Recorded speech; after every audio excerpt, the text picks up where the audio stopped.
A lot of guys aren't really sure what to do with this, but if she's keeping in contact with her exes, that is a red flag. What's up, my brothers from another mother? Let's get into episode number 2 of the red flag segment. Again, as I mentioned in the first clip, I'm not going to do all of these. I only intend to release the ones that are more YouTube friendly. You can download the entire chapter. It's a free chapter from my upcoming book. It's going to be for men. You know, moms can give it to their sons. Fathers can give it to them sons. It's great for tons of guys out there. That'll help clarify the reality of the world that we live in. Let's hop straight into it. We finished off with She Competes With You in the last video. If you haven't seen that, there's a card up on the top right. Red flag number 5 in my list here. She keeps men from her past around. Women like to have options. A recent survey showed that almost half of all married women admitted to having a backup guy. The problem with the whole, have admitted to having a backup plan guy is you can't really rely on admission of information when it comes to collecting it. So if it's something that would be disparaging, it's like asking a room of 20 guys, okay, who here has ED, put your hands up sort of thing. Or who here is a virgin, put your hands up. If it's something that's not going to shine a positive light on the room, you're only going to get a voluntarily or a certain number of people in that space to volunteer the information. So women are only going to admit to having a backup plan if they feel that they're going to be protected or it's not going to make them look bad, for example. So half of all married women are admitting to having a backup plan. So to me, that number means it's quite a bit higher.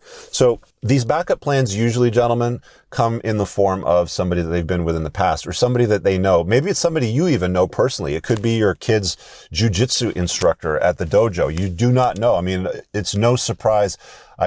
I've had guys in my coaching program that have literally found out that their wife left them for the jiu-jitsu instructor. It's always somebody close by. So if she keeps men from her past around, somebody she dated, an ex-boyfriend, even somebody that she's been alpha widowed by. I'll talk about that for a second. So alpha widow is loosely defined as a woman who pines for a high-value alpha that didn't commit to her in her early years. He may in the future, but at that time he didn't. So that's one way. It's like that one that got away sort of thing. Here's the thing, though. No good ever comes from no good ever comes from her having lunch with ex-boyfriends or other male friends or coworkers. And you do not want to be the guy that she settled for. Okay? I'm going to say that again. You do not want to be her second choice. I did a video on why genuine burning desire matters. I'll put a card up. Watch that after the video. But I think it's incredibly important that you are her first choice. You are her best. If you want to avoid being the back or being the beta-tized, just good enough guy that she settled for and having her, basically spin her plates as options, other guys. As part of an LTR or a marriage, for example, it's usually expected for guys, not always, some guys have open marriages or open relationships, that you abandon your sexual strategy. And the male sexual strategy is unlimited access to unlimited women. The female sexual strategy is open hypergamy. And for open hypergamy, meaning she's able to have options on the plate, she basically has to be in contact with them. So a lot of guys aren't really sure what to do with this, but if she's keeping in contact with her exes, that is a red flag. It is a red flag because she's keeping her options open and it's giving her an opportunity to go outside of your committed relationship, if that's what you're in. I recommend guys are attentive to this. Men and women really don't have much in the way of common interests. I put that here as well. Aside from men want to have sex with women, there really should be no room for male friends in her life. Whenever she's, going to start singing some lyrics about, we're just friends. No, men and women don't have a lot in common. I can't think of anything that I have in common, with women on a social level. It just doesn't exist. I like fast cars, boats, guns, planes, motorcycles, stuff like that. Women just don't have a lot of interest in that. They will come along for the ride. I mean, I've done rallies with my chick and it's like, they want to be around excellence and great people and, it satisfies their hypergamous nature, for example. But, for her to sing some song about we're just friends, smarten up, guys. I think you're better than that. Let's go into the next one. So number 6 in this chapter, I'll cover this one. Poor with money. If she can't manage her monthly cash flow and has nothing but a pile of handbags and shoe collections to show for her debt, you're going to run into a big, big problem. Some of you guys probably already know this, but I run a debt business, or I used to anyway. I'm pretty much out of it for the most part, and I did for about 15 years. I dealt a lot in the credit and collection space. I think I entered it in 93 or 92, so it's been a long, long time. I know this stuff like the back of my hand, and I've encountered a lot of men and women that have incurred a lot of credit card debt through some bad choices. And it's really just a matter of education. You know, if you end up with debt, it really just means that you've made some bad choices in life. That's really all that it boils down to. But it is not your responsibility as men, and a lot of guys will do this. I've seen this, and this is why it's a red flag. They'll swoop in and they'll try to save her with her poor money problems. I talked to a guy not too long ago that had married up a single mom with 2 special needs kids. He didn't have any kids. She was a little bit older than him. So not only did he lose his opportunity to have his own offspring, he's raising another man's kids. He was tied into the relationship for a couple of years.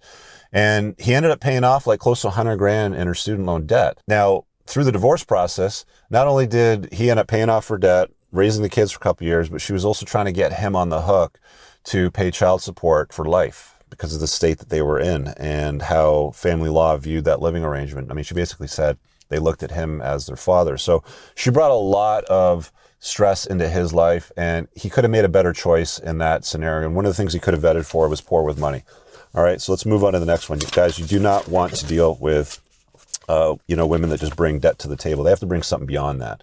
Violent women. Let's go on to the third and last one for this episode. This is red flag number 7. I'm not even going to read this, but it is a massive red flag, guys. Some guys will make some concessions with certain red flags with women. They don't, for example, they won't get into a relationship with a single mom or marry them, but they'll date them, right? Violent women are always a no-go zone. You don't even want to date them. You don't even want to spend them as a plate. You don't even want to have a friends with benefit relationship with them because it is far too risky. But here's where guys go wrong. Usually these violent women, they're usually some of the best that they've ever had as far as, like the best sex they've ever had. Sometimes they have borderline personality disorder or daddy issues tied into it, sort of thing. But violent women is never, ever, ever, ever, ever okay. I can't even express this enough to you guys. It is one of the worst things that you can do. This is where guys end up with scenarios like domestic violence charges against them and they're hauled away from their own home in a marriage. And it's like, I can't believe she did that to me. And I'll ask them the question, well, was she violent when you met her? Like, did she ever push you around or throw anything at you before? It's like, well, yeah, but I didn't really think much of it.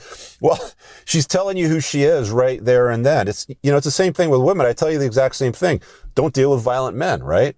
But, both men and women tend to look past these red flags.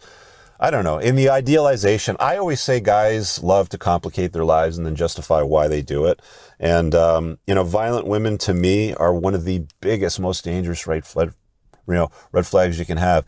If you get a domestic violence call into any police department, pretty much anywhere in North America today, and they show up at your house, it's often the man that gets hauled away in cuffs, not the woman, even if he was doing nothing. Even if he was, walking backwards, using his cell phone, trying to record it to get video evidence of it. And by the way, that's what you should be doing if you ever encounter a violent woman. And then the second thing you should do is get rid of her. Some guys are stuck in a marriage or in other scenarios where they can't get out. But gentlemen, do not overlook this red flag. Violent women, stay well away from them. They're always, always problems. I don't care how good the sex is. There's somebody else out there that will bang you. Don't worry.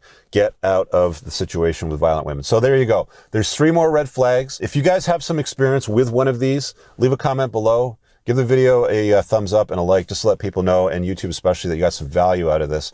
And if there's somewhere that you feel this is worth sharing so other guys can check it out and learn something about this and grab the chapter on the red flags, YouTube, Facebook, be grateful, blogs, whatever, share it there. All right, guys, I really hope that you enjoyed that clip. If you want to check out the full-length podcast episode, you can find that right over here. Also, make sure you visit my website over here where you'll find my supplements, the opportunity to book me privately one-on-one for coaching, and most importantly, my new School of Unplugging, which you'll find on the courses tab. Newer to the channel, hit subscribe.